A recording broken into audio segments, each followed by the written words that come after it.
Perkenalkan, nama saya Ade Handika dengan NIM 4042504. Saya dari kelompok 10 yang akan membahas materi ERD.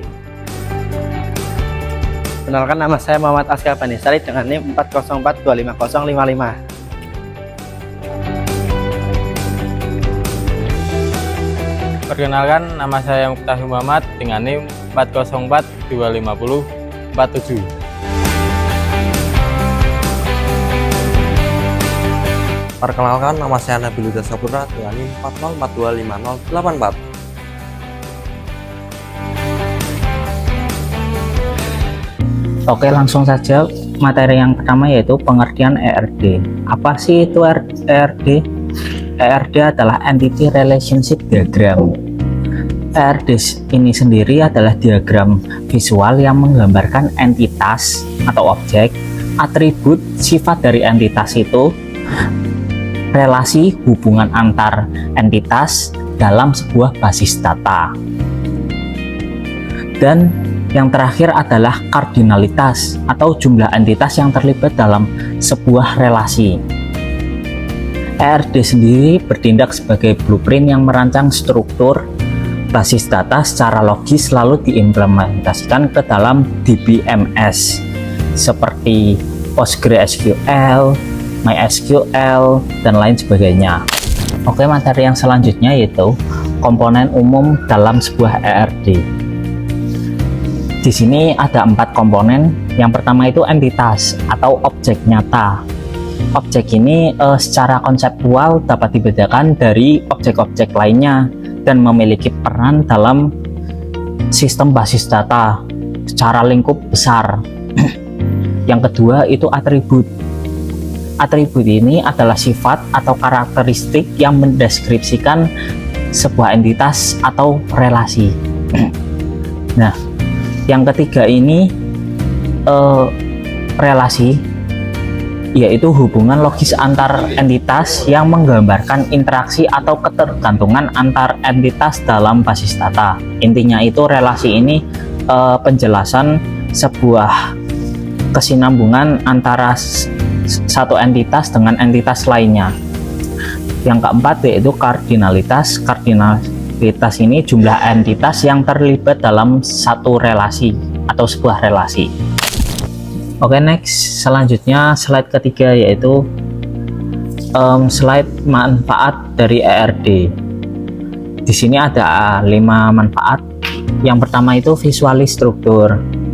ERD itu membantu pengembang, analis sistem, dan pihak non-teknisi memahami hubungan antar data dalam suatu sistem tanpa harus melihat kode program, data, ataupun tabel database yang sangat-sangat rumit. Contohnya itu diagram IR pada sistem rumah sakit dapat memperlihatkan relasi antara pasien, dokter, pemeriksaan, dan lain sebagainya menjadi sistem yang lebih mudah dipahami. Yang kedua itu identifikasi kebutuhan sistem. Dalam proses pembuatan ERD seringkali ditemukan entitas atau relasi baru yang sebelumnya itu belum dapat dipertimbangkan saat analisis dari sebuah sistem. Contohnya itu saat merancang ERD sistem pemesanan makanan online, ditemukan kebutuhan entitas rating untuk menghubungkan pelanggan restoran untuk menyimpan penilaian pelanggan terhadap layanan. Lalu yang ketiga adalah meminimalisir redundansi dan inkonsistensi data.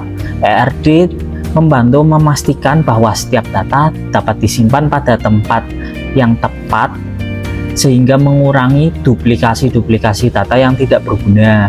Contohnya itu pada sistem akademik, data alamat mahasiswa hanya disimpan pada satu entitas yang bernama mahasiswa sehingga tidak perlu diulang pada entitas KRS ataupun entitas nilai dan lain sebagainya.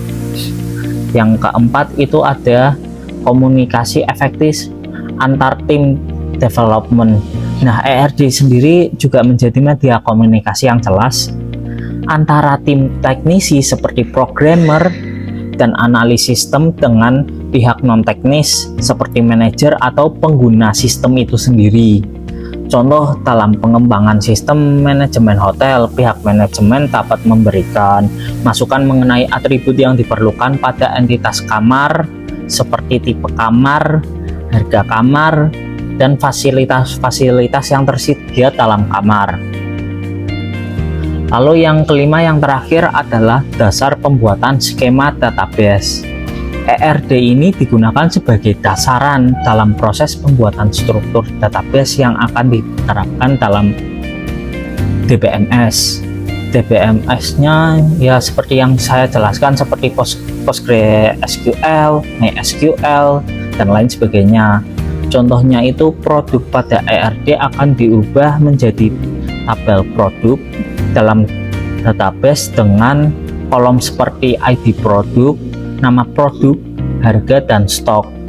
Jadi itu tabel produk itu adalah entitasnya yang memuat banyak atribut seperti ID produk, nama produk, harga, dan stok. Berikut kami berikan contoh ERD sederhananya. Definisi entity adalah objek nyata atau konseptual yang dapat dibedakan dari objek lain dan memiliki peran dalam sistem basis data. Entitas mewakili sesuatu yang datanya perlu disimpan, seperti orang, tempat, barang, atau kejadian. Contohnya itu dalam sistem e-commerce, pelanggan, produk, pesanan. Ciri-ciri entity sendiri itu memiliki atribut yang mendeskripsikan, dapat diidentifikasi secara unik, memiliki key, berpartisipasi dalam relasi dengan entitas lain. Selanjutnya ada definisi entitas, yaitu aturan penggambaran entity. Entitas dinyatakan dengan simbol persegi panjang. Nama entitas dituliskan di dalam simbol persegi panjang. Nama entitas berupa kata, benda, tunggal. Nama entitas sedapat mungkin menggunakan nama yang mudah dipahami dan menyatakan penulisan maknanya dengan jelas. Entitas lebih satu kata menggunakan tanda garis bawah seperti ID underscore produk. Selanjutnya ada aturan penulisan entity. Jenis-jenis entity. Entity dikategorikan menjadi 3 jenis berdasarkan sifat dan ketergantungannya. Yang pertama, strong entity, entitas kuat, entitas yang tidak bergantung pada entitas lain, memiliki primary key, kunci utama yang unik. Contohnya, mahasiswa dengan primary key name. Yang kedua ada weak entity, entitas lemah, yaitu entitas yang bergantung pada strong entity, tidak memiliki primary key mandiri, menggunakan partikel key yang dikombinasikan dengan primary key entitas induk untuk membentuk identitas unik. Contohnya, transaksi bergantung pada pelanggan, peminjaman buku bergantung pada anggota, hobi bergantung pada mahasiswa.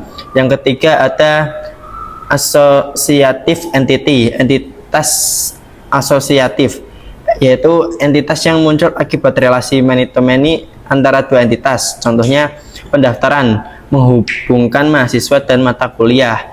Detail pesanan menghubungkan pesanan dan produk. Selanjutnya, aturan penggambaran atribut. Atribut dinyatakan dengan simbol elips. Nama atribut dituliskan di dalam simbol. Nama berupa kata, benda, tunggal. Nama mudah dipahami dan menyatakan makna dengan jelas. Atribut dihubungkan dengan entitas yang bersesuaian dengan menggunakan garis. Selanjutnya, jenis-jenis atribut.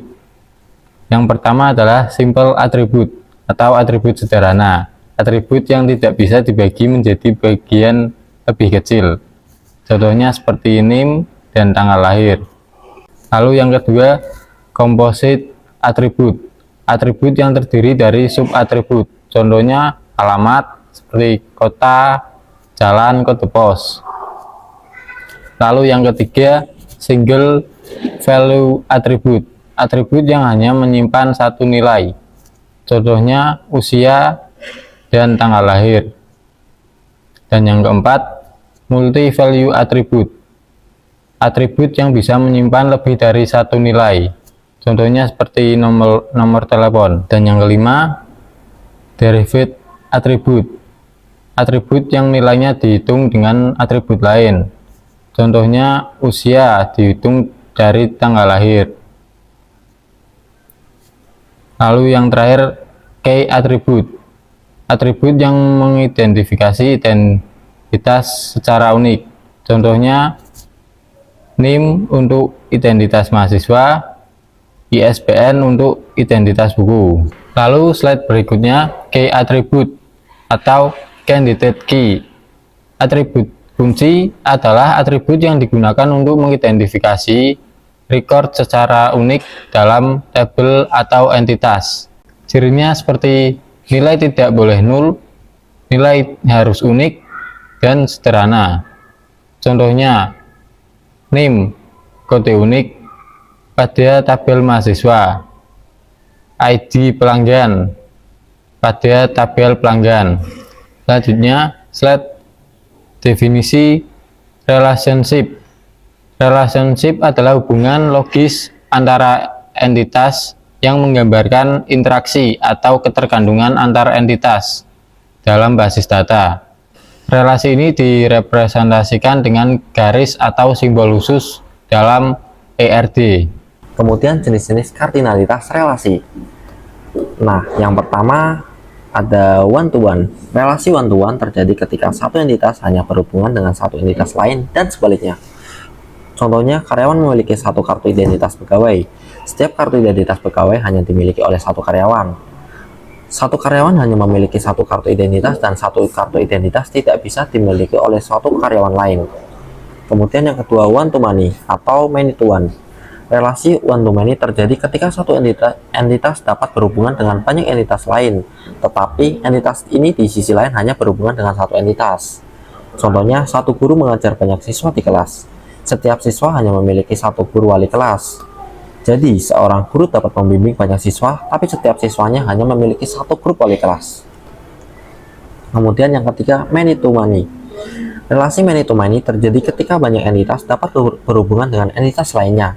Contohnya, pelanggan pembeli banyak produk dan satu produk dapat dibeli oleh banyak pelanggan. Dari sini, kesimpulan yang ketiga adalah dalam sistem toko online, satu pelanggan bisa membeli banyak produk, dan satu produk juga dibeli oleh banyak pelanggan.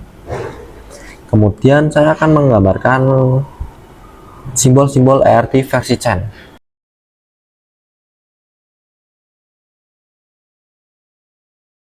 Nah, itulah materi ERD yang kita sampaikan. Kurang lebihnya mohon maaf. Wassalamualaikum warahmatullahi wabarakatuh. Nah, dan sekian, terima kasih Rasido. Oh my God.